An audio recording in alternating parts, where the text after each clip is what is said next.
What's happening, cinephiles? This is Dan. This is Zach. And we are the Feature Fellas. The Cat in the Hat is such a prat. Give me a bat, I'll give him a pat. Knock him out flat on the mat. Stupid. It's getting better all the time. I used to get mad at my school. The teachers who taught me weren't cool. You're holding me down. This week we're looking at The Cat in the Hat, released in 2003. Quite, yeah, I know. Yeah, Oh God, that's really early 2000s. Makes me feel old, man. 10% on Rotten Tomatoes. Yeah, fair. Yeah. No problem with that. I mean, I think that's a bit harsh. We usually say anything under 20 is like not a real I film. usually do, yeah, but no, that's fair. 4.1 on IMDb. Oh, it's more like middle of, well, just below average. This is the biggest shock of them all. 2.5 on Letterboxd, directly in the middle.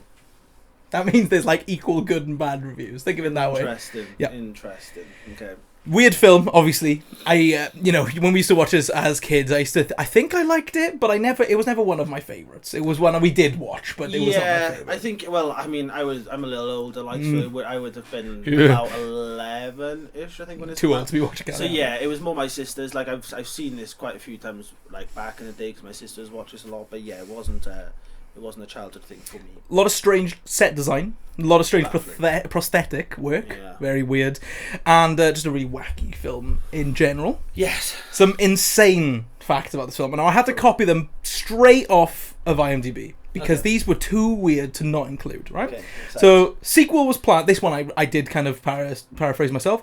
Sequel planned from the beginning.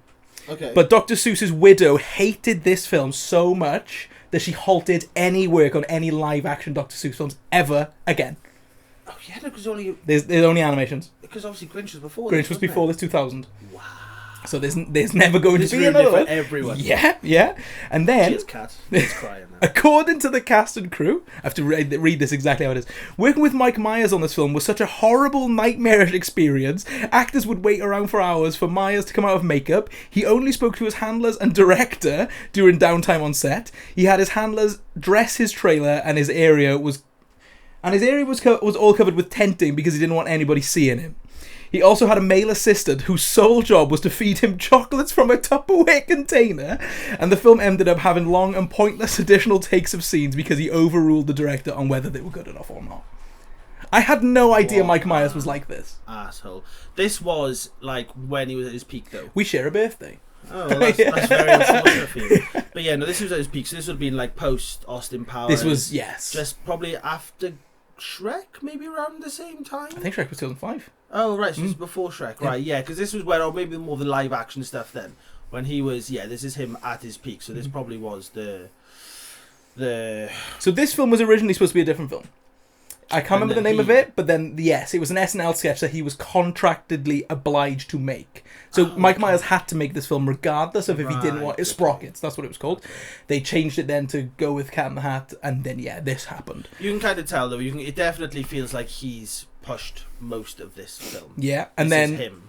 about $55,000 worth of props were stolen during production, including, this is incredible, an 8-foot pair of glasses, a 6 foot by 4 foot by 8 foot anvil, a 4-foot key, and a golf ball 7 feet in diameter that weighed more than 200 pounds. The props were later found in a mall dumpster covered in graffiti. So some kids had gone on set and Found a giant anvil. Taken it. Because obviously they've literally taken these, so these were obviously props for the film that we never saw. That we never saw, yeah. That's hilarious. Amazing, isn't it? It's absolutely It's just insane. the thought of like how Giant golf ball. just a bunch of like 10 kids just walking off with a We got giant the golf ball. and nobody noticing on a set. Alec Baldwin hell. regretted it as soon as it premiered. At the moment this film premiered, hated it, and That's so kinda sad, man. so did Mike Myers. Oh, did he? In the end, hated it. Well, it's your own fault, isn't it?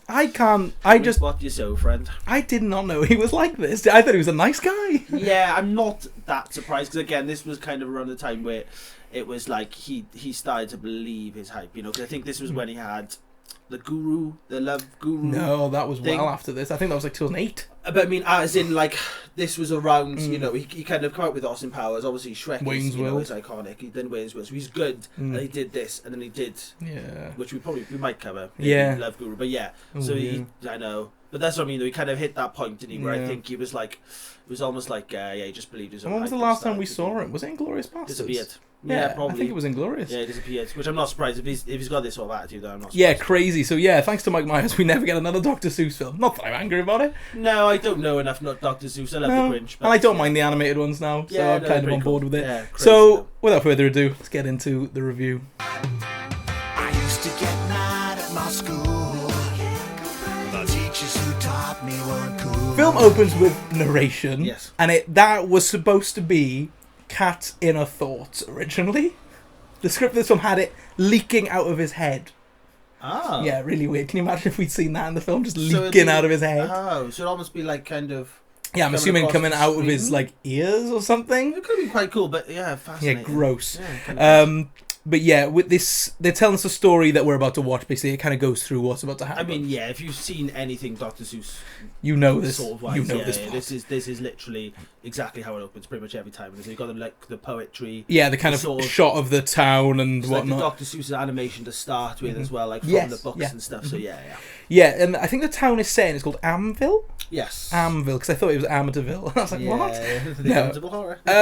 The set designers were going through this town, because this is literally the first shot of the film. Yeah. It's nice, it's cool, but it's ugly. Bright. It's ugly. Yeah, no, it's ugly, but it's bright. Yeah, it's all, what is it? It's all green and purples, but they're like really green. They're not like a neon, it's like a washed out, and it kind of just looks ugly. Yeah, no, it is ugly. It's really weird. But yeah, this film is just extremely green. Yeah, like pretty much Cars any green. sort of any sort of background is all. I know it's all like grassland, but it's all just grass. No, it's it not is. like trees, not flowers. It's just grass. Yeah. So the mum is on the. We see the mum at work. She is a real estater, I believe. Yes. Yeah. Amber She's Fruit. yes, that's the one. So she's on the phone to her babysitter, which is who is watching her kids right now as she's in work. Yeah. And then the babysitter says she needs to leave, and the mum, the line the mum comes out with: Babysitters don't leave, they sit. Baby leavers leave. What is a baby leaver? I don't know. I hate that line. So within the first pregnancy, like within the first 2 minutes, this film is horrible. Do you know what I mean? Yeah. It's 9:02 a.m. Yeah. That means staff meeting. Yeah. So, I mean. Go on, sorry. Yeah, this is Mr. Humberflube. So he's like the boss here. This is his thing. He's a dick. He is, but he would have been amazing during lockdown. All his hands sanitizer. I made the exact same. So yeah, he's like a major germaphobe. I literally said the exact same thing. Yes. Like he would have hated the old Rona life. But yeah, he's like a big clean freak. He does this meeting and he's like, this is a new guy who's just started. Yes. They shake hands and he just loses it. Yeah, so he just starts abusing this guy. He just tells him he's fired. He's screaming in his face. But did you notice the guy's hair?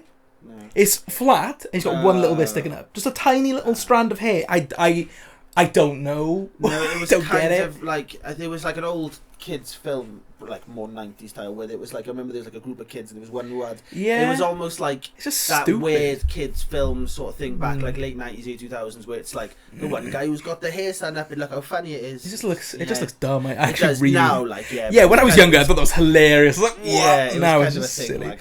So there's a meet and greet thing that's hosted bi-monthly, which means every other month, right? Yeah. I was kind of confused with what that meant. And it's basically, the company is real estate, and it's at the mum's house tonight. So they all go to someone's house every other month and have like a meet and greet for their own team. Yeah, I mean, the only thing, it's real estate, isn't it? So I'm assuming it's his way of being like, if you can't keep your own house in like an open order, house type thing, then you shouldn't be working for me, sort of concept. But yeah, it's odd. It's so I don't know why they need to throw a party. Every other month as well. So strange. yeah, he basically tells her if her house is the same mess it was last time, she's fired. That's what he says. I do love the way he says it. I love the actor. Yeah, no, I can't place where I've seen him. I've seen him in loads of stuff. I do love him in this bit. I think out of everything that's happening, he's pretty funny. No, he is. He's horrific. Like, you know, he's a bad human being, but no, he is quite funny. Then we get to the village where Joan and her kids live, and I can't remember if you said you were much of a SpongeBob fan. Yeah. Yeah. Do you ever see that episode where Squidward moves into the place that's all the same house? Yes. Same scene. Yes. Same scene. They're all the same house with the same colours and the same car. Yeah, they've all got like different colours houses, though. And like roofs. They're all like three terraces, sort of just books, but there'll be like one green, one yellow, one purple. It's just weird. Odd. So we're introduced to the kids of the film, and I absolutely hate both of them from the get-go. I don't mind Sally. Really? Just because, I mean, what's the other one's name? Conrad. So Conrad is the typical spoilt brat kid who just plays up all the time. I mean, the first scene, he's literally covered himself in bread. Yeah. He's just grabbed loads of bread, put it loads in those trousers, put a load of his body, gets a sled and rides out the door. That's the first thing you see when he's Why have they got so much bread? I don't know, but he's just a typical dickhead child from every film around this time. Yeah. But Sally's sort of like, I like the fact they went to something different. Rather than just having two bratty, spoiled kids, she's almost like an adult. Yeah. Like the first thing, she's like writing her will. She's writing a to-do list. She's like, I need to write my will, I need to find like a career, I need to do like, she's like an adult in a child, but she's not. I think he's so annoying that he makes her less annoying. Yeah. I don't mind Sally. I can agree with that. I kind of hate them both, but yeah, I agree with that. So he's about to bobsled down the stairs, and Sally's trying to organise her. What's it called, like PDA or something? I don't know. Yeah, she's like 7 years old, but she's doing, as you said, really adult stuff. She's like the younger sister. She's probably about 5 or 6, and he's about 9. This is where you discover this film's got a super adult sense of humour, and there's times where it works, and there's times where it really doesn't work. No, it's I mean, it's a product of its time, but this is a child's film. Yeah. This is for children. And I mean... Based on a kid's book. Yeah, we get a lot of very adult Yeah. And I've got loads written down because it's crazy. Yeah. Jokes. So the mum comes through the door and Conrad goes flying through because he just come down the stairs. It's a very Home Alone kind of reference. Yeah, no, it is. Yeah, and then he hits the car, and it is, honestly, as a kid, I was probably dying, tears streaming down my face, laughter. This was me the whole time. I think it's more of a thing of us getting older as well. I just think if this was my house, I would punch this kid. I'd be stamping. If you're going down my stairs, what are you doing? All this bread? Get out! We're gonna eat that. Yeah, exactly. So I think it's just more like we look at things a bit differently now. But yeah, no, it wasn't funny. No, it's painfully unfunny. Hitting the car's kind of funny. Getting hurt was kind of funny. It is. Well, getting hurt. It's just Yeah. In comes the best character of the film. It's Alec Baldwin playing Lawrence. Unfortunately, Alec Baldwin's no longer relevant, but knock. comes in. He's got that purple suit on. His like teeth do that like shine thing. Now Alec Baldwin in this film is genuinely gold. Brilliant. Genuinely hilarious. Yeah. So we found out the dog they have called Nevins escaped the house earlier, and Lawrence brings it in. I love him. I love him so much. He's so funny. Great. He tells Conrad to go tidy up the living room. Yeah. He says it like, "Hey, Conrad, why don't you go clean the living room, okay? Dude." So Lawrence wants to send Conrad to military school. Do you have the name of the military school? I can't remember what it is. It's like a really long name. It's a kind of funny, I guess. Yeah, and I mean, it's understandable because the kid is mental. He's horrible. Like he's horrible. He needs military school. Yeah, I hate this kid. 100% needs military school. Yeah, so he wants to send the military school, but the mum isn't sure because obviously it's her son. Nothing to do with Lawrence. It's nothing to do with him. Just kind of, I think this is the first bit where we get the Joan. Yeah. Joan. So yeah, in most of these lines, he's already overacting like crazy. And it's the bit where he leans down to him and he goes, "And if it was up to me, you'd be at military school today." He's so good. So yeah, it's sort of like every time Joan's not there, he's just sort of like more towards Conrad. And Sally, no, he's fine. Yeah, he calls her a princess. Yeah, but yeah, he's those two seem to get on. But with Conrad, like as soon as Joan's back's turned, he's all just like hating him. Yeah, and then he's all over his grill. Yeah, she literally comes around and he like grabs him in the head and starts going, "Oh, this guy!" It is so funny. So Lawrence says he has some conference to go to, and then he like looks at Conrad and marches out the door like a soldier. It's funny. I like that. Is this the bit where he starts like randomly boxing the air as well? I think he does that maybe. After. I think he just come round and he's just there like shadow boxing. He's brilliant. I love him. Doing karate. We get a caterer come in called Kate the Caterer, and it's a man. And it's a man. This is a horror legend. This is Clint Howard. He is Bryce Dallas Howard's dad. Jurassic World. Oh, yeah, the main woman from Jurassic World. Okay. Yeah, that's her dad or uncle. One of them. Man. They are related. Okay. But yeah, I kind of recognised it. Big in the horror community. He's very big. So when I watched it this time, I was like, "Oh my god, it's Clint!" Yeah, the joke that's in land. No, oh god, no. Oh, no. you're a. Yeah, that's me. No, but it's not even funny because it's Kate. Yeah. I mean, if there is a man out there called Kate, I apologise, but I've never met a man called Kate. No, it's just not funny. No, it's a really weird scene. So Mum's getting everything ready for the party, and she's like stressing. Yeah. The phone rings. It's Mr. Humberflube, and he's asking her to go back to the office. Yeah. So she calls Mrs. Kwan. Mrs. Kwan. Also, did you notice how ginormous the doors are?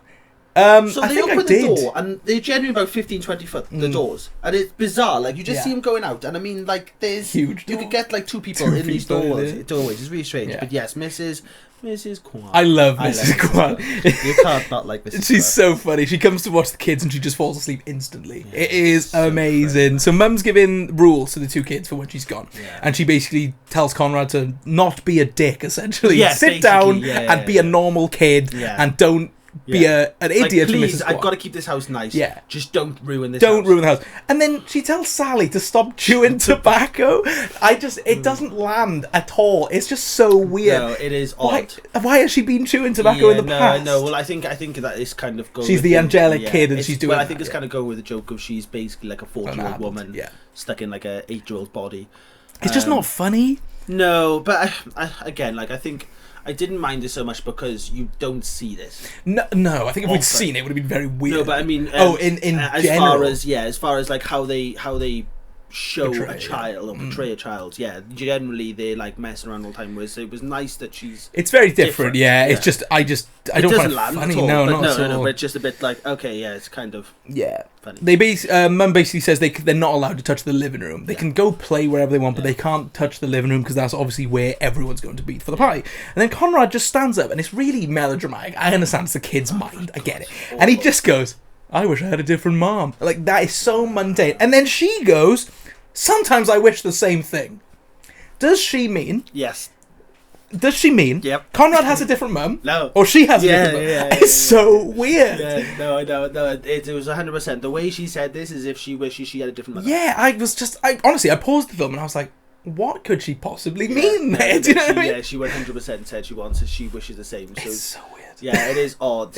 But I mean, again, though, it wasn't... It's hardly as if she's going out to, she's not a bad person. She's not like a horrible mother, or she's a very normal mum that wants her kids to be normal. Sort of films, you have like the bad mother and the bad kids, or the bad, one parent about whatever.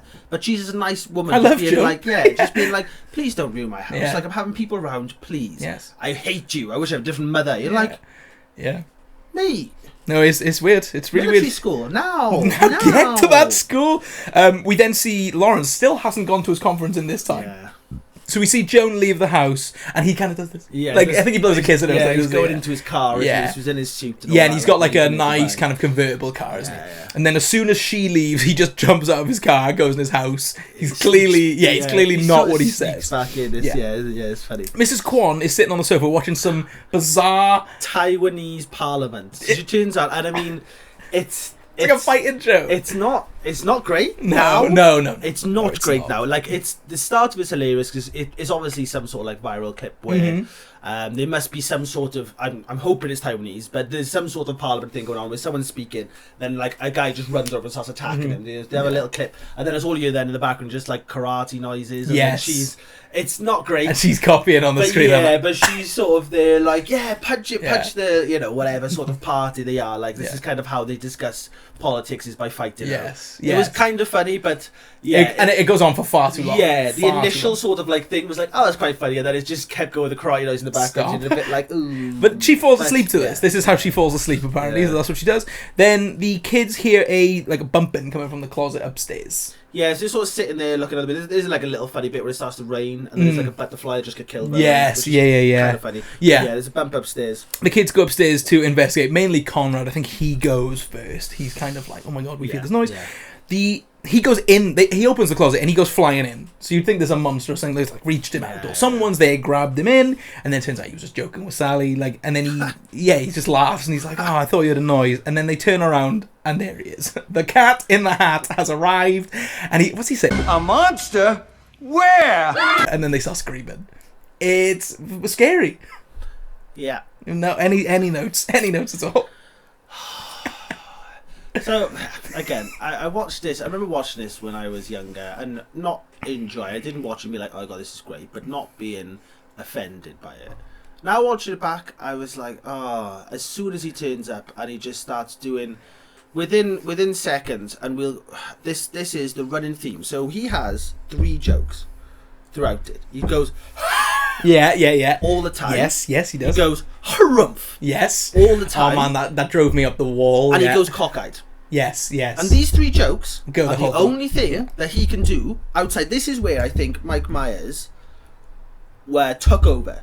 Oh yeah, because they obviously the script themselves. When he's doing everything else, he did several passes of the script. Yeah, when he's not outside of the actual scenes where they've got him doing scenes. Whenever it's him like ad-libbing, it's the same thing. Yes, it is. He has 3 jokes and he has nothing else. It's pathetic. Yeah, I hate it. I hate it so much. I don't think I hate it as much. As soon as he turned up, I was like, okay, fine, whatever. He did the sort of 3 jokes. I was like, right, and it just got old.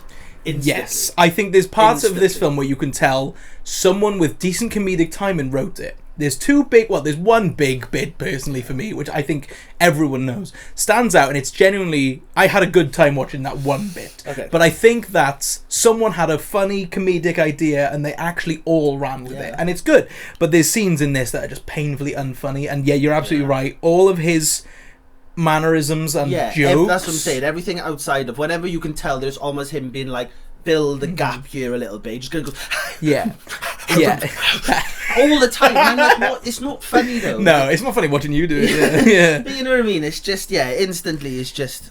And yes, this is where we get the adult jokes come straight in as well. Because Sally, literally, he's been in the scene for 2 minutes, and Sally asks where he's come from, basically because he's a giant cat man thing. Yeah, so she's like, "Where have you come from?" And then he goes straight into talking about when a mommy cat and a daddy cat meet and love each other. And starts going. Starts doing all this. And you're PG. Like, okay. This one's PG. You know, like all right, fair. You know, and I guess that is like a joke in films, in kids' films, especially when it's like when a mommy and daddy love each other or whatever it be like. So I guess that's kind of excusable. It feels creepy coming from him as a big man dressed as a cat. It does. Yes. And I think this is more of a sign of things to come. Oh yeah, 100%. It gets well worse. Yes. No. So this was a bit of like, this is passable, but it gets a lot. It does. Yeah. So Sally offers him milk because cats drink milk, and then he says he's lactose intolerant, and then just surfs downstairs. Yep. That's that scene. It's just weird. Yeah, I mean they adjust to him far too. I know it again. I know it's a kid's film. It's a kid's mind, so you kind of got to think of it. Yeah, almost there's like a giant cat, and they're sort of like a bit freaked out, and then it's pretty much then like within minutes they're just kind of like, oh yeah.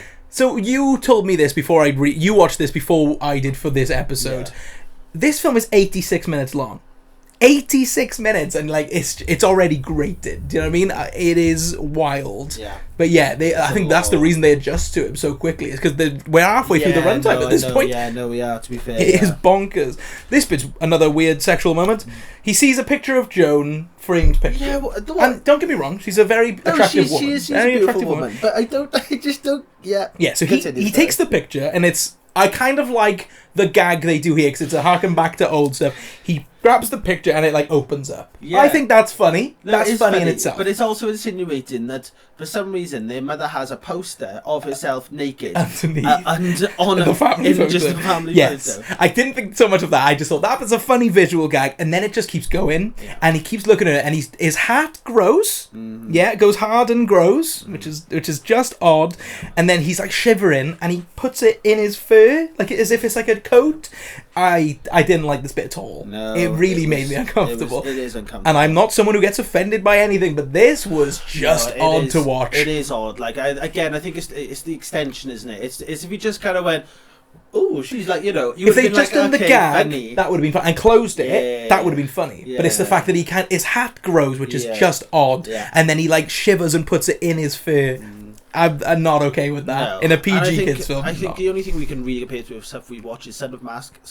Sorry, and I think there was enough adult jokes in there for us that kids would not pick up on. Yes, and they towed that line as much as obviously it's a film, it's a kids film. It's similar. I didn't love that film, but when they towed the line, you had the adult bits. We could understand. Yes, but kids wouldn't. Like when I rewatched that, there was jokes I got now that I didn't get as a kid. Exactly. Yeah. Whereas this, it's just on the nose. It's outright. Yeah. All the time. Outright. It's literally just like, I have an erection. Yes. And you're like, well, you know what I mean? Like you might ignore it, but as a child you're looking at a cat being sexually attracted to a woman, and then hiding her wanting that, and then hiding her photo. There's no other way to put it. You can't be like, oh, that cat, no, he's trying to shag your mother. Like, do you know what I mean? That's all you can get from it, like, you know what I mean? A big cat's gonna come up and try and shag your mother. Great. Cheers, cat. Anyway, after that tangent, Mrs. Kwan is sleeping on the sofa and he like sits on her, and then he says that joke of, let me get this straight, you pay this woman to sit on babies? I'll do it for free. I'll do it for nothing. I cracked a little laugh there, I'll be honest. He puts her in like a cupboard on a hanger. It's just weird. Yeah. He cracks out this thing called the phonometer. That's it. Phonometer. It's got a little suction cup at the pH. Phonometer, isn't it? Yes. Yeah. He's got a little suction cup on it, and he basically, it's gonna sound so weird when I say it. He like unravels it and it sucks onto the kid's head. Yeah. I hate saying that. I never want to say that ever again. But yeah, it like goes onto their heads, and he does this like windy thing, and it tells you where they're at. It's almost like a blood pressure machine. Yeah. Like an old school blood pressure machine. No, and it goes up, and then Sally is a control freak on the meter. Yeah. And then Conrad... No, it starts off, she's got like an alcohol problem, I think. It's something along, like, it almost stops on like alcohol issue, and then it stops on control freak. And then Conrad is a bedwetter. It's just so funny. So funny. I mean, again, I think that's a joke that would be funny for children. Oh yeah, you'd be like, no, that's I can kind of excuse that. Relatable joke. It's not for us. Yeah, that's not for us. Like, I mean, no way. Well, it's been about a month, but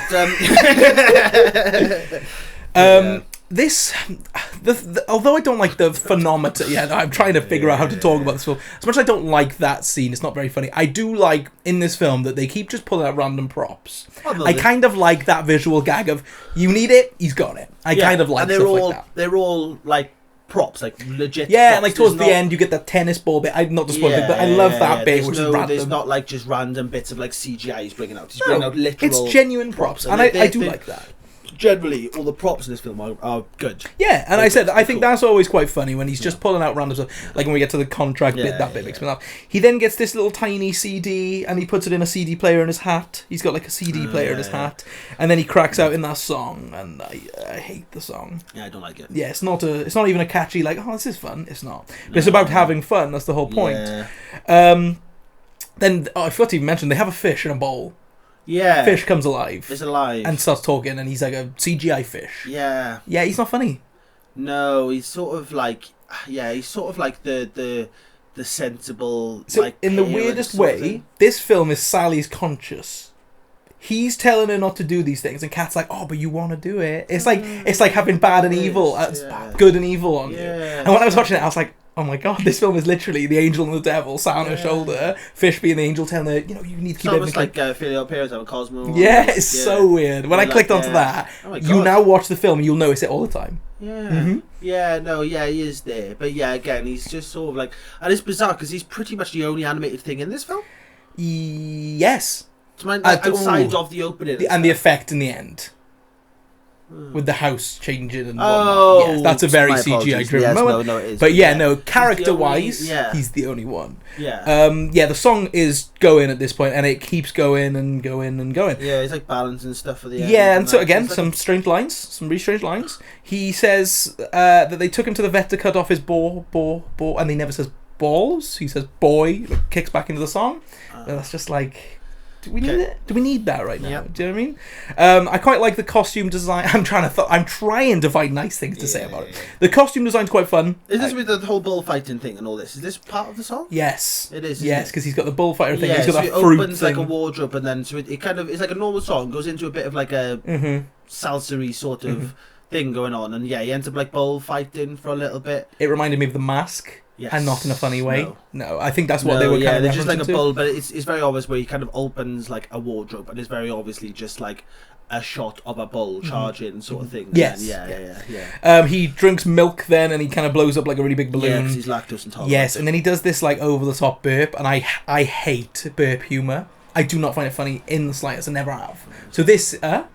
I thought you said that's funny, but this scene, I was just watching it, I was just like, oh my god, just end. It just goes on for so long. You know that I have an issue with burping. So, you do have a legit problem. But you're offended, probably. Yeah, no, I mean, it wasn't that funny. I think, what was it? Elle, for example, hilarious.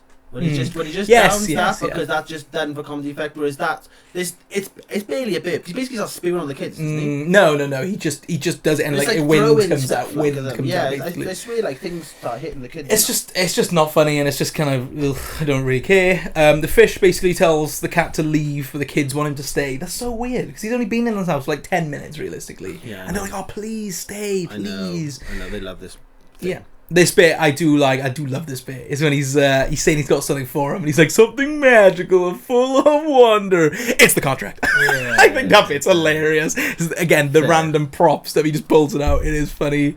And then there's random lawyers behind him as well. It's like it's a crack. It's like it's crazy scene. It is chaotic. Like. Yeah, and when they lean more into that side of the comedy, I enjoy it. At this point, I'm like, this is funny. Yeah, there's a funny bit where he's like signing it, and I think Conrad's looking, he just goes bap and just slams his head off the contract. There's a bit like that was kind of funny. Yeah, they tell him they say sign here, not here.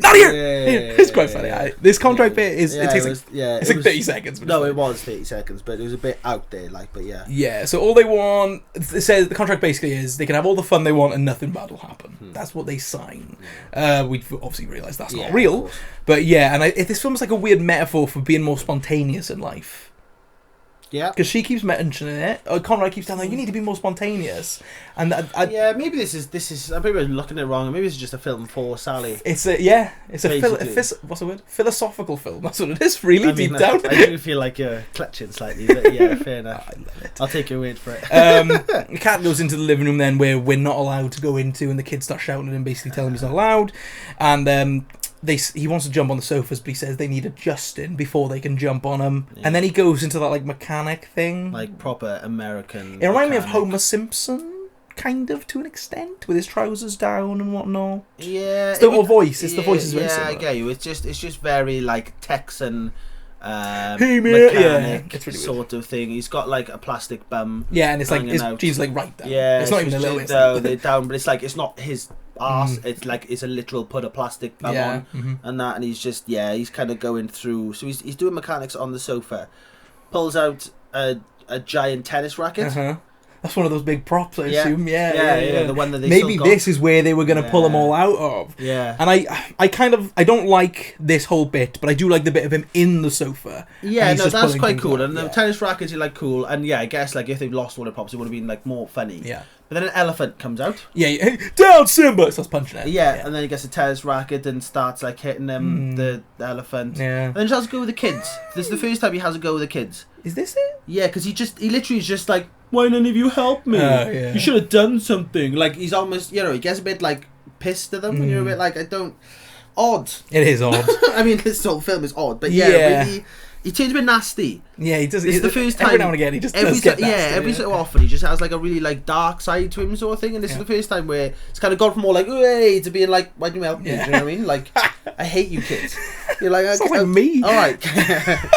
They all then go jump on the sofas together, and like they do that over the top, like really high jump. The springy, again, just don't care. It's basically a trampoline, isn't it? At this point? Yeah, the fish then talks to Sally, and this is again one of those moments where it's like good versus evil having a chat with her, and the fish basically plays like flashbacks of her mum saying that they're not allowed to go in the living room. Isn't this the bit where we get the fired? Yeah. And then Cat just Cat is on the ceiling and somehow grabs the fish out of the jar and throws him in the toilet. Did you hear the line though when he goes in the bowl? No. He's like, "Oh no, this is where you threw my brother." Yeah. As he goes in, like, yeah, it's weird. And then Sally's because at that point it was just Cat and Conrad jumping on the sofa, and then Sally joins in after this.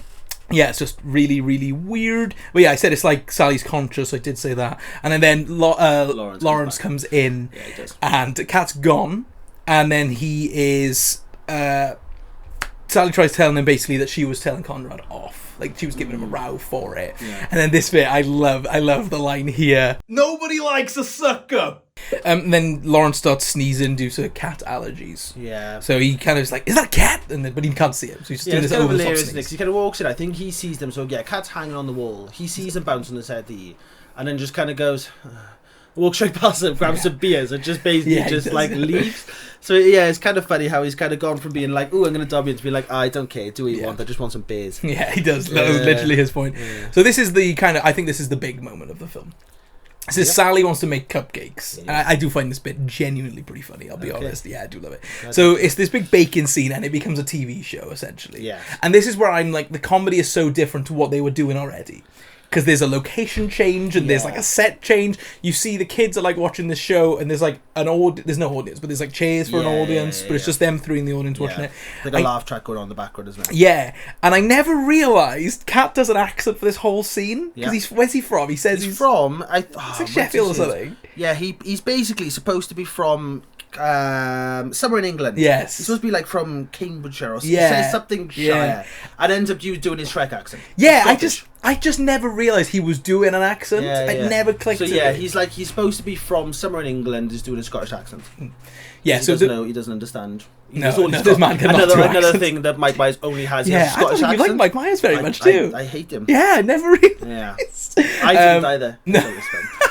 Yeah, I like this bit with the Cupcakeinator. Basically, he's throwing random stuff into this machine called the Cupcakeinator. He puts, I think, flour, eggs, ketchup, and then something else. Let's not put like boots and like just random just chuck stuff in it. Yeah. But I genuinely think this scene is pretty funny. The back and forth banter Cat has with Cat while Cat is watching. It's weird though, isn't it? Because this again though, like.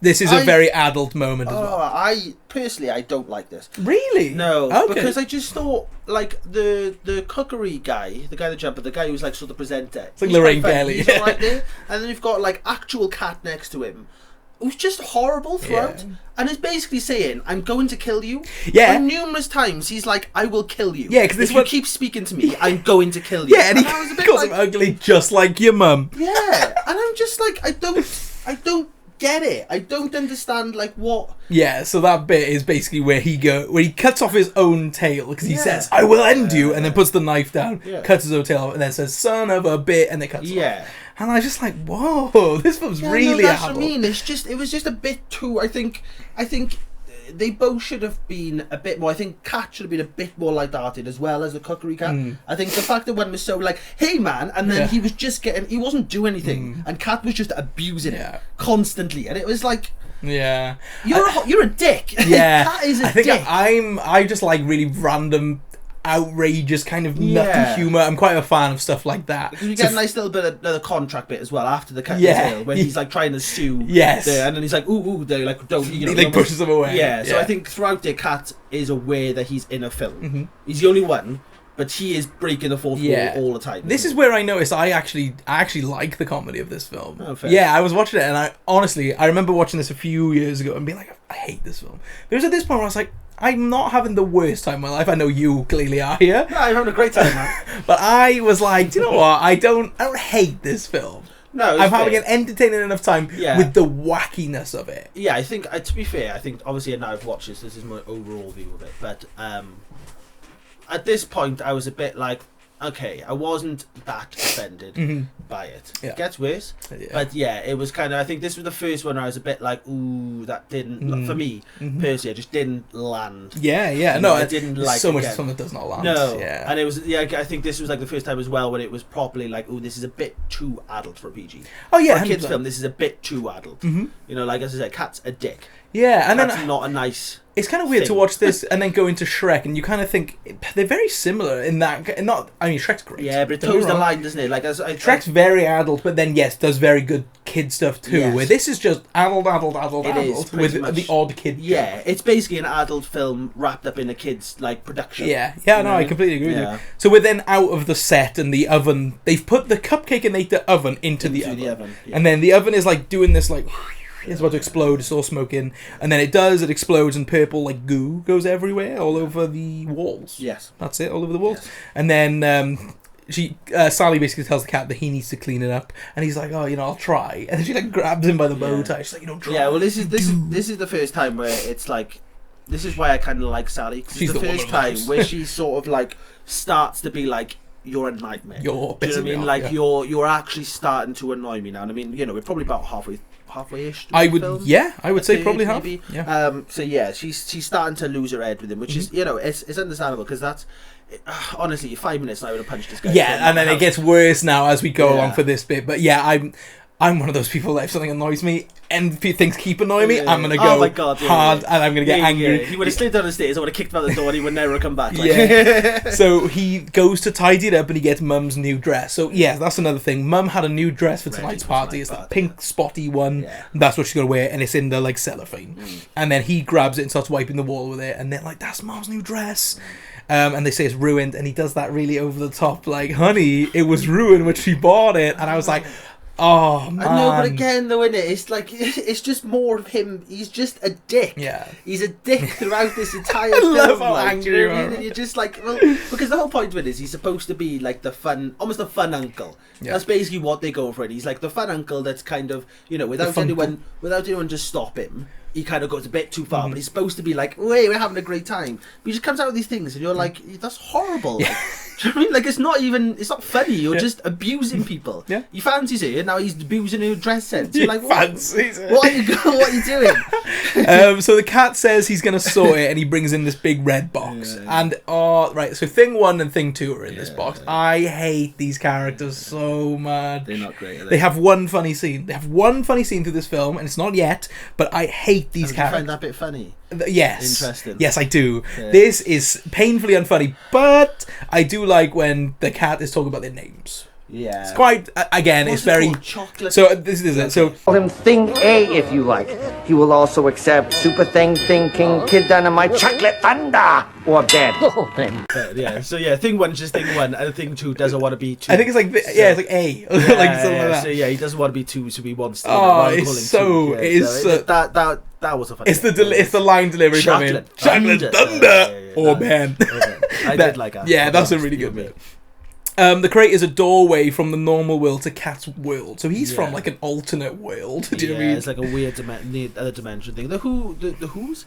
The things look like Who's. They do, yes. They got the nose, and they don't really talk. They kind of just make little noises. Yeah. Well, until later they do. Yeah. But they're sort of like, they're almost like the Minions. They remind me of the Minions, where they talk in. They do talk, but it's very. Minions are Spanish. Sort of they say the odd word then, though, as well. Yeah, they do. It's odd, isn't it? It is odd, yeah. So Conrad wants to open that crate, but Cat says no because obviously. It's a different universe, essentially, and he doesn't want to get stuck in that other universe.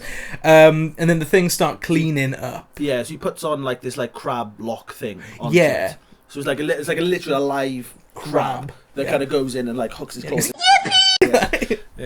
Yeah, and then the things start cleaning the house, and they clean the dress, so they kind of like... they're not cleaning though, are they? So they sort of almost just chucking the mess everywhere. Yeah, so what they do is they bounce the dress off. Which flies all over the room. Yes. And then they sort of like, as they go around the room, then they basically just chucking it to different places. And then gradually, it just turns into them throwing plates. Yes. At one point, and the kids have got nets trying to catch them. Yeah. And they literally go from being like, let's clean the house, to just dismantling. Yeah, so it turns out that you've got to talk the things in the opposite way to get them to do what you want. Yeah. And this bit is just, again, it's just not funny. Smashing everything. Yeah. I think they start like, is this the first time we start abusing Mrs. Kwan? Yeah, I think they bring it back out the wardrobe. Yeah, they do. Don't they surfing it down the stairs? Yes. Yeah, like, we get a bit surfing down the stairs. I mean, we'll get into it, but poor Mrs. Kwan. Poor Mrs. Kwan. I mean, that woman can sleep. She can't sleep. So, she's getting ridden down the stairs. Sorry, by thing 1 and thing 2. Yeah. Yeah. There's a really cool exterior shot in this scene though, where you see every room of the house. And they're running across every room. I love that shot. Cool. That is great. Like Tasmanian Devil. Yeah, it's very Cluedo. It's very cool. Yeah. Conrad very quickly opens the lock with like a bobby pin. Within like 10 seconds, he's opened this lock. And then, the lock attaches to the dog's collar. Yeah. And then, they ride Mrs. Kwan down the stairs. I noted that specifically. And then they play like American football with the dog. Yeah. And they throw him out the window. Yeah. And that's him. He's gone. Yeah. So now the next half of this story is we've got to go out and find the dog to get the lock to stop. Yeah, I know, but again though, it's just like Conrad's idiot. Sorry, but he is an absolute idiot. No, he is. Like it's military school. It's the instantness of him going, "Ooh, I've taken the lock off. Oh my god, what have I done?" And you're like. What? Mm-hmm. It's not even as if like he did it and then something goes wrong and he's gone, I made a really mistake. It's instant. No, it isn't. He takes the lock off and goes, oh my god, I don't like this. Yeah. And you're like, what are you doing, man? Yeah, no. So that's the next plot. The next point of this plot is we have to go out and find the dog so they can lock it, because if they don't, the crate will leak all into the house and create the mother of all messes. Yes, it will. It's going, so it's gonna, their house is screwed. Yeah, so it starts leaking out already, and there's like little bubbles and stuff. Purple. Yeah, like and this purple. is where the CG comes in. It's all just like kind of going around the house, Yeah, and then we leave. nothing's really happening, but it's just sort of there. Yeah, we know what's gonna happen, but yeah, it's just something. But I mean, Dan. Yes. Well, I haven't been having a great time with this film so far. I love this. But things are about to peak. About to get a bit more excited, a bit more fun. Elevate. I think it's probably about time we went back to the award ceremony. Oh, we'd love the awards ceremony. Yeah, we love the award ceremony. Let's head over there now and see what awards we're given today. Please. And the award for greatest moment in Cat in the Hat goes to...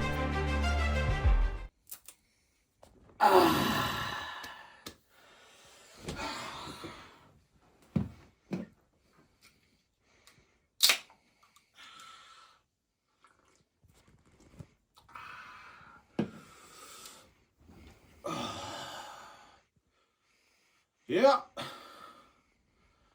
What do you want? Oh, you're not going to repossess my TV?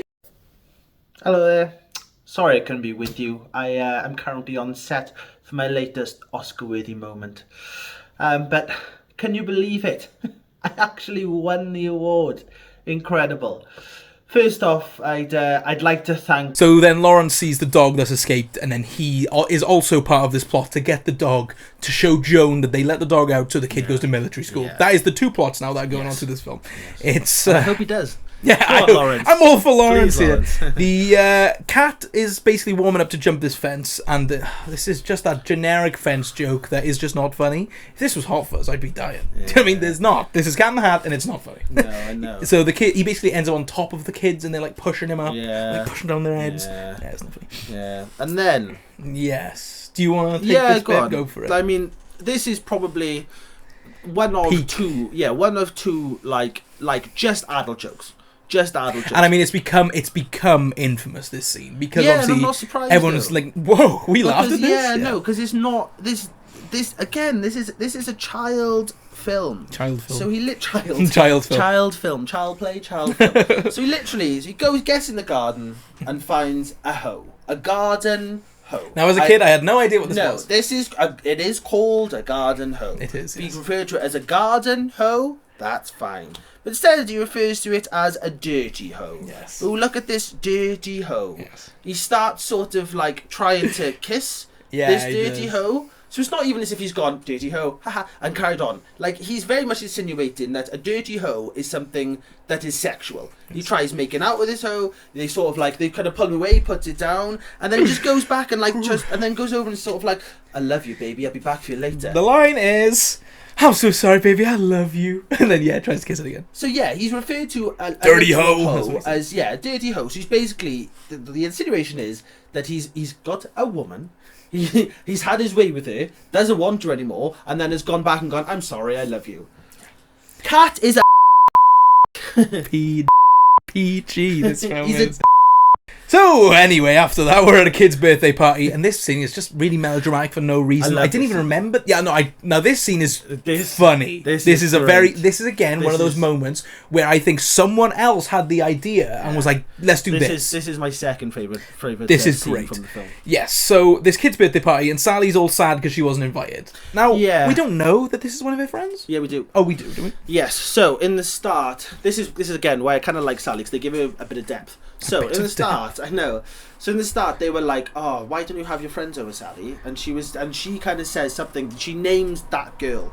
Right. So I can't remember her name. It's been a while to watch it, but she names that girl, and she's like, "Oh yeah, her." But she couldn't. Her thing is that she's a control freak, and she was like, she did. It's basically something along the lines. She didn't want to do what Sally did, so she didn't want friends anymore. Yes. So she's like one of those people who's like, "I don't want friends. I don't need them." Yeah. But then she's seen that her friends were doing stuff, and then she was like, "Oh," and they didn't invite me. And it's almost like a thing for her to be like, "Oh, maybe I should." Ease up and be spontaneous. Like if they want to do something with them. And so I think with your sort of thing of saying that this is more of like a film for Sally, this is the more we're speaking about this more is it's Sally's. No, it is, story. and I said it when you look at it in a weird, deep way. Yeah, it is genuinely two sides of her conscience fighting each other. And Conrad's just there. And Conrad's just being there. Yeah, so I love yes, Sally. yeah. And the more we talk about it, the more I'm like, damn. The cat is basically up in the tree as the piñata. Yeah, so the dog's in the garden. They're trying to get the dog. So as a distraction, cat goes as the piñata. This scene is gold. The kid starts smacking at him, and obviously, like, no candy comes out.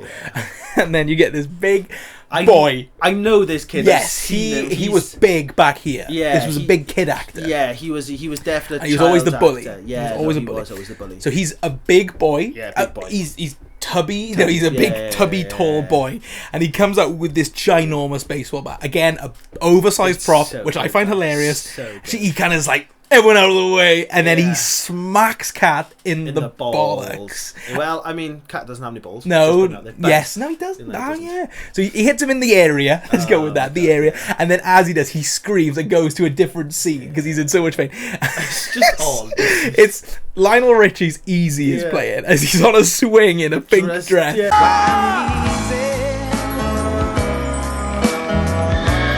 This is the funniest cat moment of the whole film, and he's like looking into the camera, and he's loving it. Oh my god, this is just on the swing, just so funny, coming towards the camera and stuff. But no, it is hilarious. And again, I think I enjoyed this more because it was Cat getting absolutely pasted, nailed, which was hilarious. But yeah, this was probably my second favorite scene. Oh, it's so funny. This is gold. And then you get that. If this has become an iconic meme in its own right now, is when you see Cat behind the boy with the baseball bat, smack him back. Like. It is good. This whole scene, the kids kind of act as like throw sweets, don't they? So the kids just chuck him from behind the table. And then obviously Cat kind of leaves then, so they all leave together. But he does threaten to hit the kid. It's a very funny moment, probably because there's so much pain involved. But God, oh no, it is good. It's when he's screaming as the camera just goes straight to that swing scene. It is absolutely genius. It's so funny. We're back at the house when the things are using poor Mrs. Kwan sleeping as a puppet. They've got her all like wired up and they're like playing with her, still asleep. Yeah, no, she's still out cold, bless. And then you see the crate leaking more and more into the house. It's just all like like it was sort of started as like bubbles, and now it's like oozing. It's people oozing. Yeah, I like that word. There's a lot of death references in this film. I can't remember what is said at this point. No, Cat just wants to kill the dog. Yes, that is it. Every single time they speak about the dog, this might be the first or maybe the second reference, but basically they go in, and then we get the dog, and then he goes, and he always is like, and then I kill the dog. Oh, and then it's always something related to him murdering this dog rather than capturing it. Yeah, and then Conrad basically says they need to get Nevins and take him back because otherwise he is going to military school, and I just want him. I hope he does. I hope he does. They take Cat's car, and it's got like a dust cover of a Jeep. Yeah. So sorry. Lawrence found the dog. Yes. The dog escaped. Lawrence got in this car, who he's now driving to Jones, to the real estate agency to drop the dog off. Yes. To be like, the dog's gone, I have it here. Which, I mean, it's an interesting tactic, really, because he could have easily just walked in the house, picked the dog up and left. He also hasn't done himself up. He's still disgusting. He's still disgusting. So he's about to show Joan his true self. He's in his joggers, isn't he? Joggers, and t-shirt, top thing on. Yeah. He hasn't made himself. So they've seen that, and then they are going to pursue. Yes, but before we do that, they pull the dust cover off this car, and it's like a really.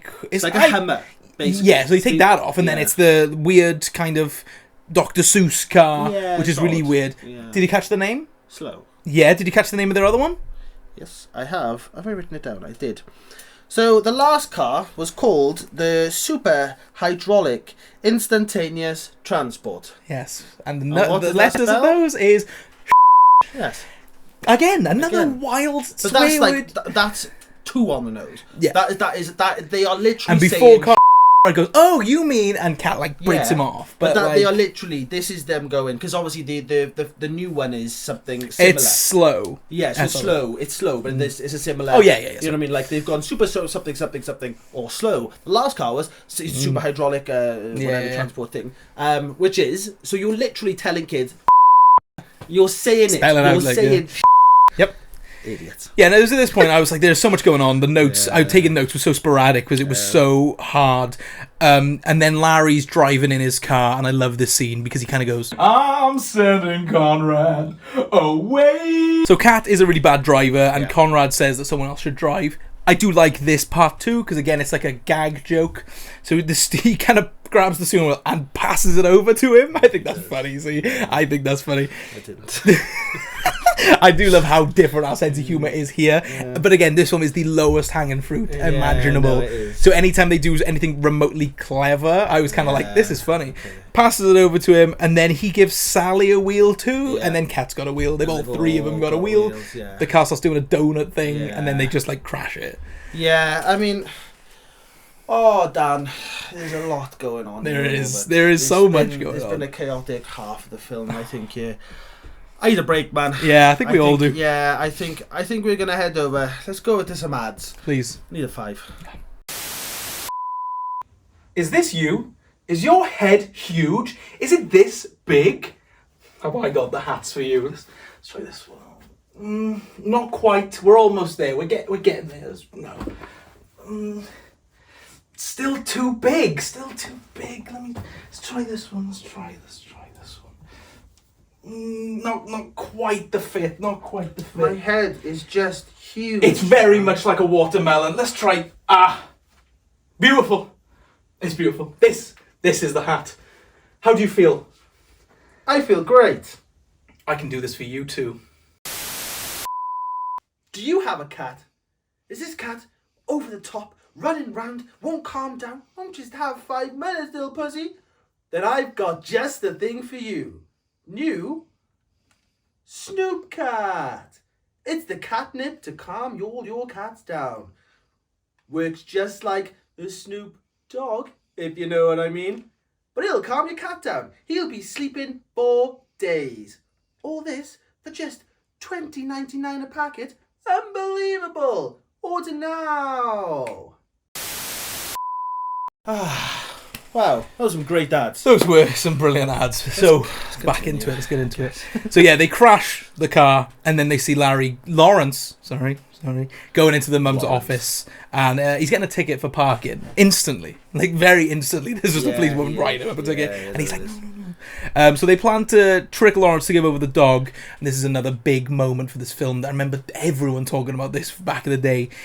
Cat is dressed up like a hippie. Well, firstly, right, now let's not forget, Cat is what, 6'6"? Yeah, like he's huge. Yeah, he's huge. There's a ginormous cat walking through town. They're walking through town. He's not hiding it. He's not like dressed up. He's a literal cat walking. No one cares. No one cares. No one bats an eyelid. No one cares.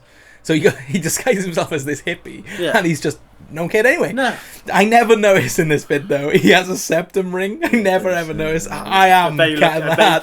Yeah, I bet you feel cool now. Represent. Yeah, but yeah, I kind of love this bit because it's the accent he does, and he's got the big giant pen. Hey, can you help me sign my petition, man? It's so on the nose that he's a stoner. Yeah, no, I know. But it is funny. I think the fact that he goes, oh, can I have that dog? And then he's like, what do you call it? An American canine. Yeah. I don't like using the word dog. I use American canine. That was a funny It is funny. And then he kind of gets a bit too into it, doesn't he? Lawrence gives him the dog and he's just not singing to it, and they're like, oh.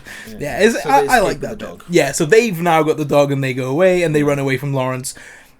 They go into this phone box thing, and it's that underground party. This is the second film we're covering with Paris Hilton's in it. I just realised as well. She's back, baby. Paris Hilton just has the randomest cameo in this film. This was peak Paris Hilton. She is the blonde pink dress. This is Paris Hilton.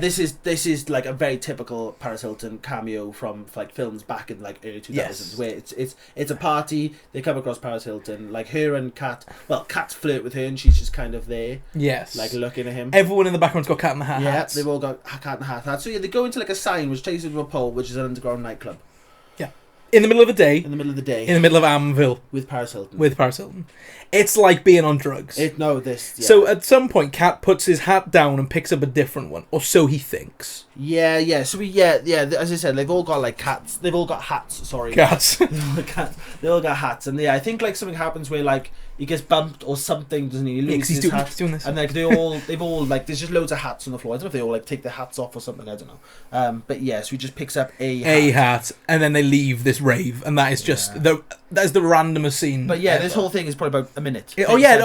Paris Hilton shows her face for at least 10 seconds. That's they have a little flirt and off you go. Yeah, that's it. So Cat has the wrong hat, so he can't use any of the magic from the hat. Yeah. So Conrad I don't know how they hear it. He calls on the things from town. So they steal Lawrence's car. Yeah, because he says, "Don't help us. We don't need help. Please don't help us." Yeah, so they steal Lawrence's car and they're driving back. Well, Cat's driving. Is he Cat driving? I think Cat's driving. No, Lawrence is in his own car. No. Lawrence, no. Yeah, he takes someone else's car. Lawrence's car so Lawrence can't get back. He then gets Joan. And Joan and Lawrence. So basically, Cat and the kids are going one way. Joan and Lawrence are going the other way in her car, and they're in Lawrence's car, all going back to the same place. Yes. And then Conrad tells the things not to slow down Mum with Lawrence in the car. Yeah, but they shout this. I mean, they're miles. Miles away. Like 20, 30 miles away. It's not like he does any of that. No. He just goes, things. And none of the hands doesn't do that. He just goes, things. What are you doing? How are they hearing you? Yeah. But they do. Yeah, they do. And they turn up and they help him. And then, the things disguise themselves as policemen. Yes, they do. Yeah, and I don't know if you want to take this bit. No, God, you're right. Okay. Yeah, you have it. So they dress up as policemen, and they're like on this big bike, this big police bike. And as much as I hate the Thing characters, I love this scene. It's bizarre. It's so weird. They can't. So if we sort of spoke earlier, they can't speak. No. Now, all of a sudden, they can speak fluent English. But it's like a stupid accent as well. He's like, break it. Yeah. He just comes over and he's like, "Hey, we've got driver's license, please." And you're like, "What?" Yeah, because it's like, although he can speak English, it's still kind of broken. He's like, "License, registration, please." Yeah, but it's just it's baffling. So honestly, so, she hands him like this paper, and then he just starts eating it. So he's eating the paper. You got the thing one's eating paper. Thing two's behind him, like trying to giving him the Heimlich. Yeah. And he's going, huh, huh. Jones is sort of there, and then Lawrence is like, "Nah, sod this. Gets out the Gets car, on the bike, grabs the bloody bike, and then just starts robbing. Yeah, he's just robbed the police vehicle. Oh just, my God. Flying home just to catch. I find this scene tickles me on a level. It's so funny. No, it is. Yeah, no. I think Dan, would you say you find this scene entertaining? Very super entertaining. Okay. Well, I think then we should go and find Mr. Entertainment himself. He himself. Exciting man. Oh my God. You're not ready. This guy is wild. You are not ready for this. We are going to be heading over to our friend Jeff.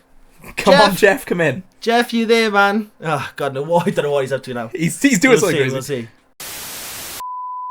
Hey, Jeff, where you at today? I'm in Iron Apple, man. You know, partying, having a good time. You know, Jeff things. Nice. We just wanted to know how entertaining you found Cat in the Hat so far. Oh, I love Cat in the Hat, man. It's the most entertaining film, I think. One of the most entertaining films I've ever seen, to be honest with you. Mike Myers, man, that guy can act. You know, his performance. I mean, he's not a cat, but you wouldn't believe it. You think he's a cat. It's incredible, man. The most exciting thing I think I've ever seen. Jeff, we'll leave you go back to your entertaining and exciting life. Thank you so much for your time. Thanks, boys. I'm going to go have a pool party now. Some girl wants me to drink some tequila from her tits, so nice. Yeah, thanks, Jeff. Cheers. Cheers, Jeff. Nice. Always good to see you. What a guy. What a man, honest to God. What a life. What a life he lives. Great. Anyway, back to the film. Kids get home and Larry gets there at the exact same time. Yeah, somehow. Yeah, no. He must have been bombing I was going to say, I'm not going to question it. I mean, it's Larry. Yeah. Lawrence, It's Lawrence, not Larry. I'm not copying that little. So they get home. He's expecting the house to be disgusting and a mess, and he couldn't wait to see it and catch him in the act. House is fine. Yeah. House is perfectly tidy and lovely. Yeah. So he starts sneezing. Yes, this is that scene, isn't it? Yeah, so he starts, the house is completely normal. He sort of stood in the doorway, starts sneezing because he has a cat allergy. And then Big Cat, I mean, he's ginormous. He is ginormous. He's about 7 foot in this scene. I mean, I think it feels like his height changes. This bit is, it's almost like a horror scene, isn't it? Where he's like, because he's just looming over him in the background, because there's a boo. And then he just falls through. So it's on. Larry breaks through paper. Yeah. And the house is destroyed. So they've. That's it. Yeah. No. I know it is. But it's I mean, I'm trying to think where the kids would have got home, seen the mess, he's papered over it. Or he's got in first, Cat's got in first. Somehow. Quickly, like... Wallpapered. Poster. It's not wallpaper. Yeah, no. It's basically a poster yeah. in the doorway. And he falls through and, Lawrence just gets taken by this alternate world. Lawrence is dead. Really. Yeah. Lawrence falls to his death. And yes. They're probably on, like... So basically, it's... How would you... I describe this as quilty. It's like a big quilty world, as in like bed Yoshi's Woolly World, like quilty sort of. So it's like they're basically on like a mountain. Yeah. So he pushes him off this mountain, but it's like 100-foot drop. Like this man's gone. Do you remember the Looney Tunes? Yeah. Yes. Do you remember when they used to do the joke of like Roadrunner Coyote, and they'd be on that rock and it'd be balancing on like a really tiny point? It's like that. Yeah. It's just everywhere. Things are just crazy. Yeah. There's just this weird sort of. It's just so. It's really difficult to explain, isn't it? This house. And this is weird because the set design is bonkers. It's very cool. I do like what they've done, but I find it really boring. Yeah. In this scene, I was like, "Oh my god, this is boring." It didn't do it. There's a lot going on, but there's nothing going on at the same time. 100%, and the color palette is gross. And I was like, "What?" Oh, sorry. Did you hear when he screams when he falls?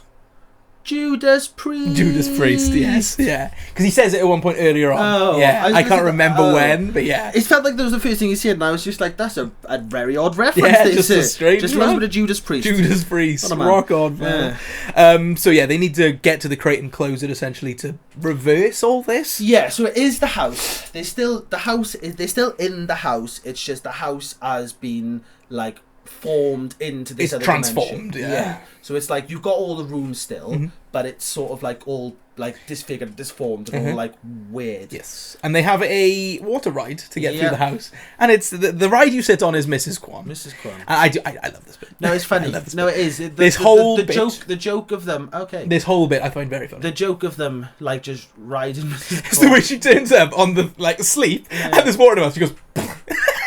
No, it is. It's bizarre. But they all jump on it. All three of them jump on it, and they start going through the house. So it's almost like It's a Small World. Yes. Do you know what I mean? It's not like a ride. It's more of just like I don't know Disney. Okay. So it's basically like It's a Small World. It's basically just going through. It's like all the countries of the world. Right. So it's not like a scare ride. You're literally on a boat going around. through. Okay. And then it's just kind of like this is like it's like, it's a small world. There we go. So. Got that. But so yeah, they kind of going through the house. You see the toilet on fire. Yeah, so the toilet's like opened up on fire. It's just on like. And then they're about to hit like a plummet, and Kat says, "Something like that really burns my and then they go down. It's another one of them jokes. This bit I find hilarious because it stops mid ride for Kat to do a promo for Universal Studios. Universal Studios. Ching. I mean, if they had to do a promo for it, I think that's the best way they could have done it. Yeah, because it is literally a blatant stop of the film. No, it is go here. Proper, love that. Yeah, it is. There's nothing subtle about it. No, they're not trying to be subtle. It's funny. They get off Mrs. Kwan, bless her, and she kind of goes back. She just keeps going around. A poor woman, man. And then the things are still distracted. They're still Heimlicking like each other. They're still there with Joan. I find it hilarious. I think this is where Joan just goes, I'm off. I'm going. Yeah, she drives off. They find the crate with all the purple coming out of it, and they attempt to close it. Yeah, so there's like a big tornado on top of it. So I remember this scene being long.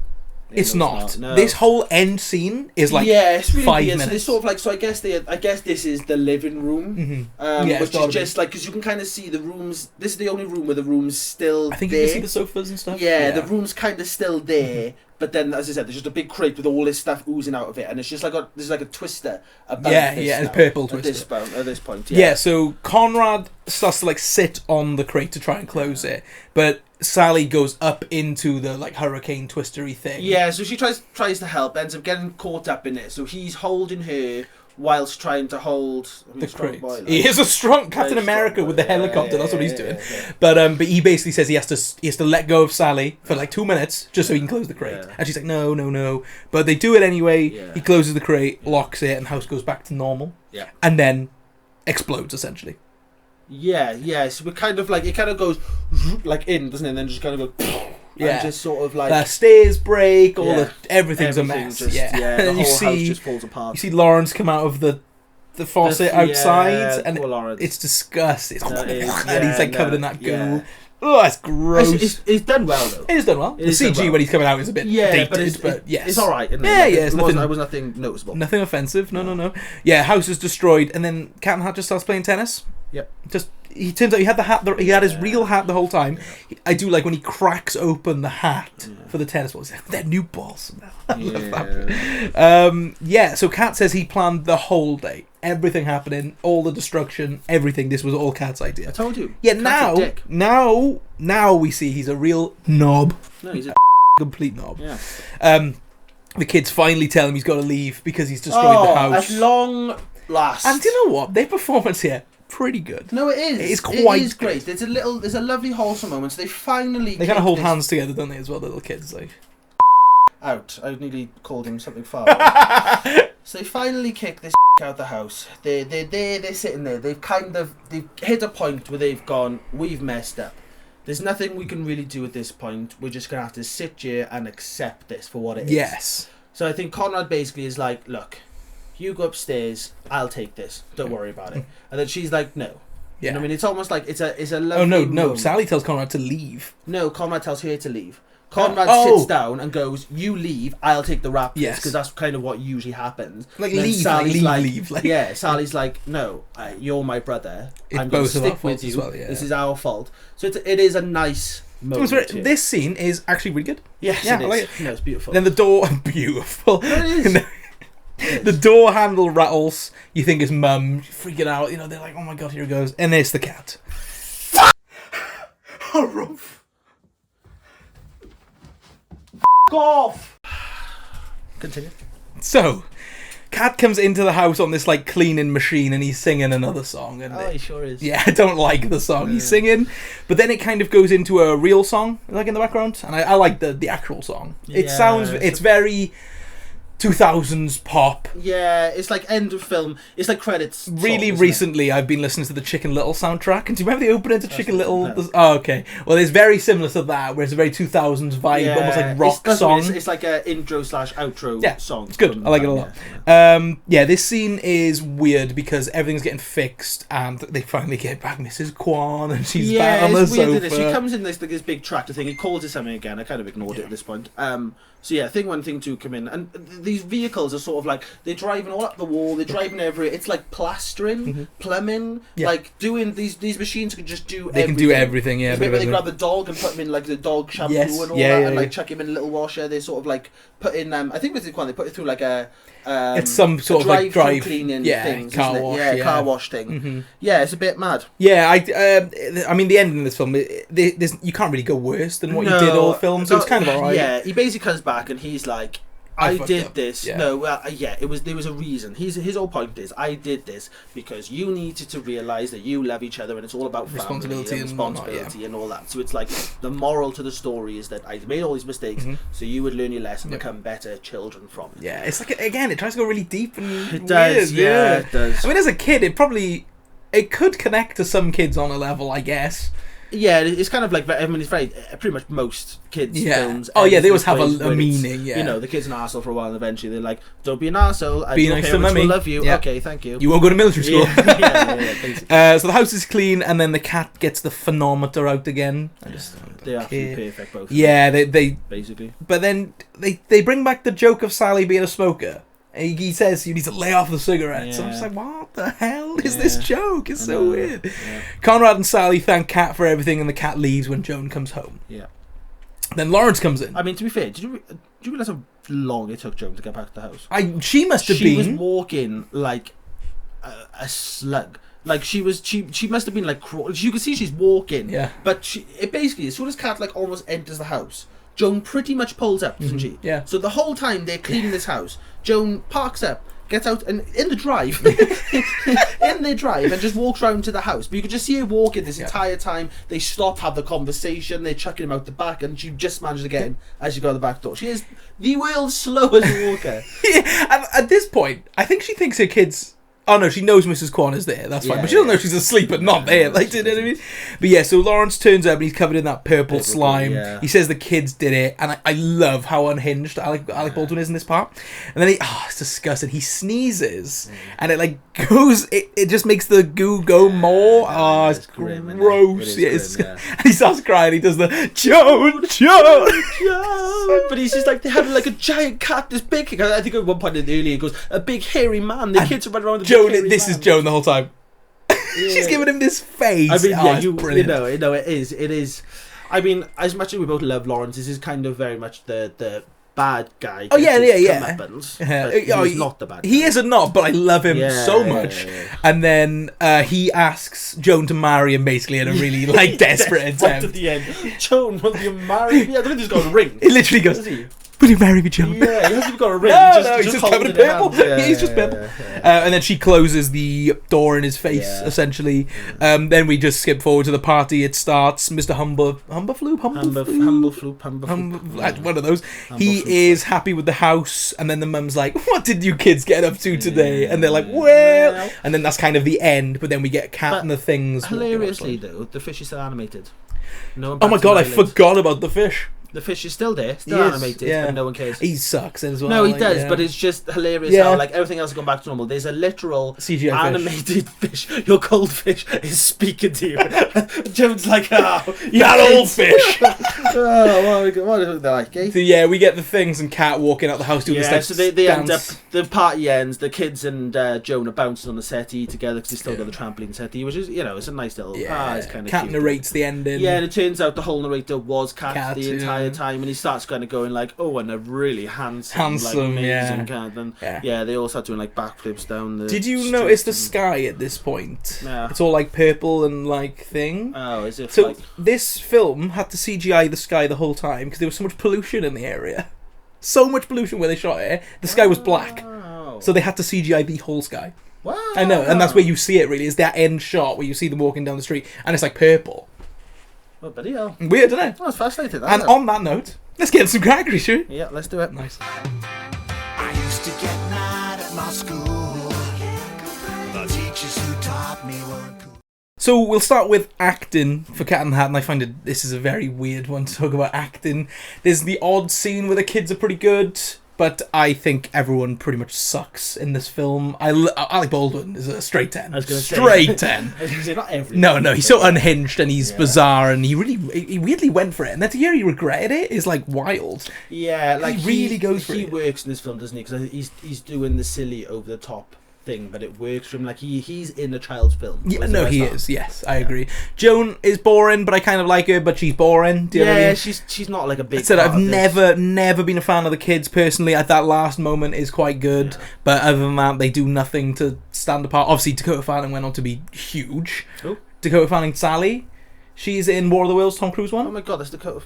That's Dakota Fanning. Well, did you not know? Bloody hell, no. Yeah, she went on to do obviously Twilight and that. Yeah, she's huge. Wow. So she obviously had a very good career after this. Sally. Yeah, she had a Sally. great career after this, but she doesn't really do anything in this film that gives me any joy. Do you know what I mean? This is a tough one, but I think I'm going to have to... I'm going to be generous and go 4, plainly for Lawrence. Lawrence is the 4.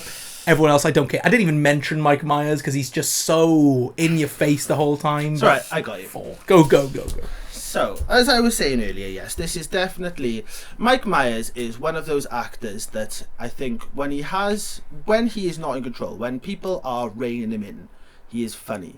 He is. Yeah, because some of his films are my favourites. You watched Austin Powers, watch Shrek, where you can tell that the film is bigger than him, and he's been reined in, and he is funny. When he's given lines, he's funny. He's comedic timing. Oh yeah, he's got brilliant. He's a funny person. This film, they just let him rip. There was no, you can tell, I think, especially once you said in the start how much of a dick he was. Yeah, I think he let himself rip. You can kind of tell, like, it's just, it's unhinged. As I said, the jokes keep coming back all the time, and like, right, I'm gonna give you a little story. Go for it. So I get comfy for this. I'm not comparing myself to Mike Myers. What I'm saying is, remember, there was a point where in junior school I was a dick in school. In general, yeah, I was a dick. I was one of those kids, especially junior school, where I was like relatively intelligent, but also would just play up all the time. You know, so I'd wind people up all the time. Yeah. There was a day where we had a supply teacher. Oh, and I was, no. oh mate, and it was one of those days where I was just on, like, you were on top every form, single thing she said, I was just coming back, just constantly, like, coming back with something at it, and she couldn't do nothing. Horrific. Now looking back, I think, I'm so asshole. sorry, yeah. But it was horrific. And I think there was a bit at the point where I went, I'm here till Tuesday. I literally, but honestly, I mean, don't get me wrong, I'm like 8, 9 at this point. So much cringe. But yeah. I was like, you know what I mean? At this point, I'm just ripping. So all the kids were there going, should do a show. So I was like, yeah, sound, break time, no problem, right? So obviously, in this context, Oh, man. in this context, it's bad, don't get me wrong. So obviously, in the context where, I'm not that I'm being reined in, but I had that thing, fine. Put me outside, on my own. Honestly, last about 30 seconds, they all walked away. Just going, what on earth are you doing? Yeah. Because obviously there was What things... did you do in this show? I gotta know. I used to make like noises. I used to kind of do this like... things like this. Where I did that and they were kind of like... Ha, ha, and I can't remember, like, there was just things where I was like... Obviously, because I didn't have that person... Yeah, that there was no person banter, to, like, was there? stop me. Yeah. It just died. Oh my instantly. God, that is And the brilliant. reason why I bring it, don't get me wrong, like looking back, I'm like, it really cringe, reminds me of that because it was just uncomfortable. Yeah. And this film, Mike Myers in this film felt like that, where he was just let rip, and there was nobody that could go stop now, like stop doing the harumph. You're like, it's not funny. You're not funny. You're not a funny. I don't being. think I know we haven't done a million episodes or nothing, but in this whole time you've never been this. It's just passionate. no. It's incredible. It's just not funny. I hate him. I hate him in this film, and it made me really like. I don't want to watch anything of his anymore. Like I hate this man. He is a twat, and you're very unfunny twat. And especially later that, I'm like, yeah, fuck you, man. Lawrence, love you. Sally, I kind of like you. So just for those two, they get 2. 2, okay. 1 for each. Wow, okay. That's incredible. That story is the best thing I've ever heard in my life. Okay, effects for Cat in the Hat, I think, yeah, fairly decent. I like the prop work, I like the costume work, and I like some of the set design, but then some of it also just feels really boring. Yeah. I think Cat looks okay. He kind of reminded me of Cats. The movie, Yes, you know, Ian McKellen slightly, with the kind of It's a bit better if anything. Yeah, It's no, less it like definitely is CGI. better. But Yeah, nothing incredible though. Nothing I'm ever gonna go, oh my god, remember that again? Nothing. Yeah, no. I think there's the odd scene that looks cool. The CGI they use is fine. It's passable. I'm gonna go 5 down the middle just because I feel like that's quite generous, but it's not offensively bad, and there's some good moments, but it's nothing amazing. It's bang on the middle. I think especially with the set designs and stuff, obviously with the sort it's very of creative. There is a lot of creativity, and I like the fact that, as you were saying earlier, with the sort of gadgets and stuff, they were all practical, they're all there, they're all real. Whether they worked or not, I don't know. Doubtful. But yeah, I kind of like that. Again, the effects, I think it's only really the end where it's like a big effect show. Obviously, you've got the animated fish, which throughout looks pretty solid, nothing bad. The end bit's a bit hammy, but they I think again they probably used a bit of practical effect, a bit of thing. So I'll go 6 for effects. Oh, nice. Yeah, I'll go nice. 6. Nice. It's Pick probably that up. one of the best part of the film. Yeah, pick that up, didn't you? Yeah, that's nice. Music. I don't really think there's anything to note, if I'm being honest. There's one song at the end that I think is a little bit catchy. I'm not exactly going to go listen to it. They had like 2 or 3 songs, didn't they? Yeah, there's that rave bit where Paris Hilton's going at it, but the initial song when he comes out as well. Music, there is absolutely nothing of note here, I'll be honest, and I think 2 is quite generous, but I'm going 2 because there's just nothing to note. No, there are 3 songs. We have the initial song when he comes out. You're absolutely correct. There are a few songs throughout. They all suck. They're all rubbish. There's none of them are catchy. None of them. I couldn't tell you a single. I couldn't even tell you how they go. No, I can hear the first one. Okay, not a clue. 1. Okay, yeah. Okay. Entertainment. I don't really know where you're at with this one, but for me, I was pleasantly surprised this watch.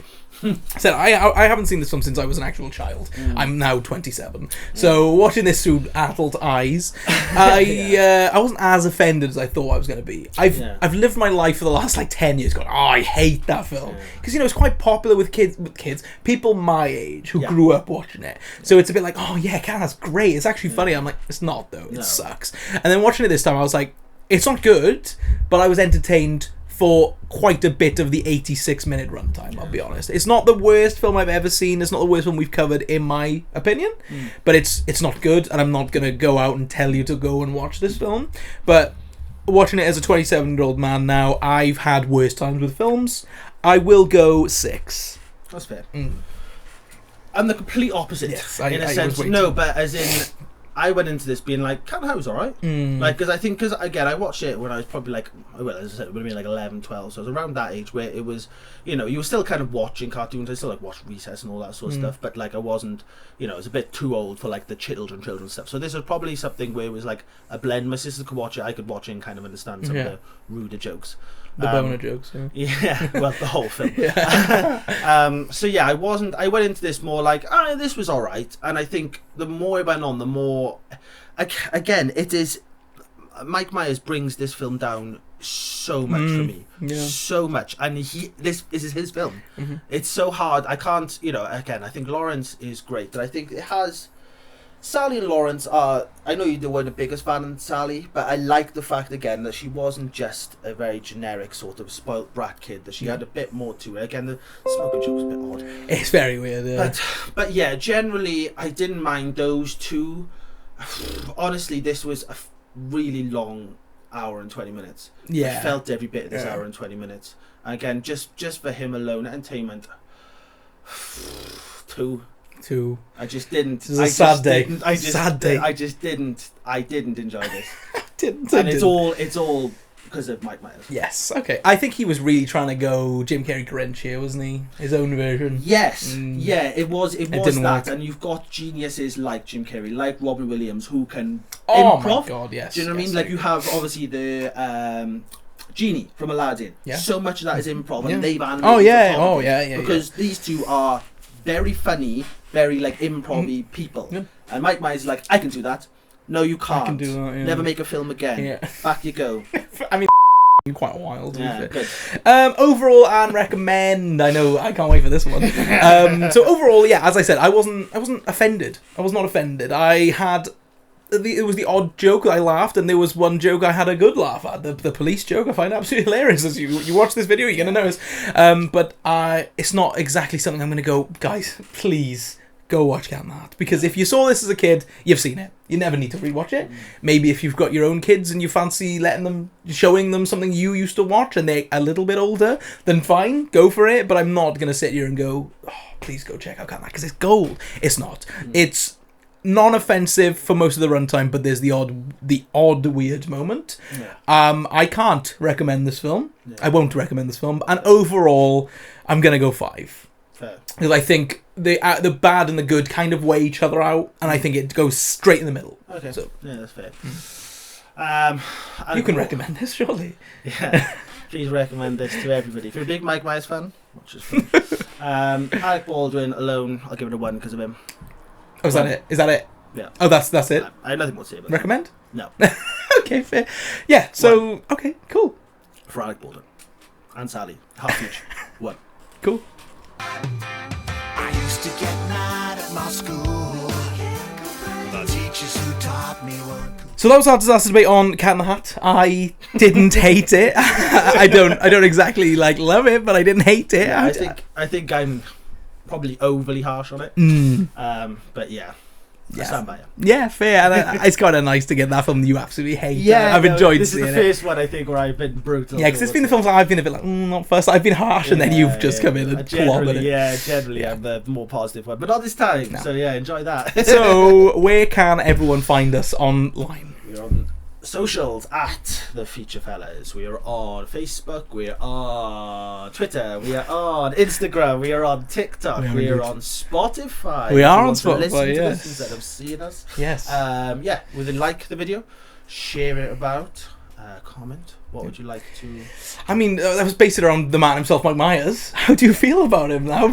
After you hear all the facts of him being that guy, and my favourite Mike Myers role is Wayne's World. I think that film just helped me grow up. Don't comment that. Comment your favourite cat. Do not give this man any airtime. Comment your favourite cat. And give us a subscribe. Thanks, guys. And we will see you next time. You stay classy, motherfucker.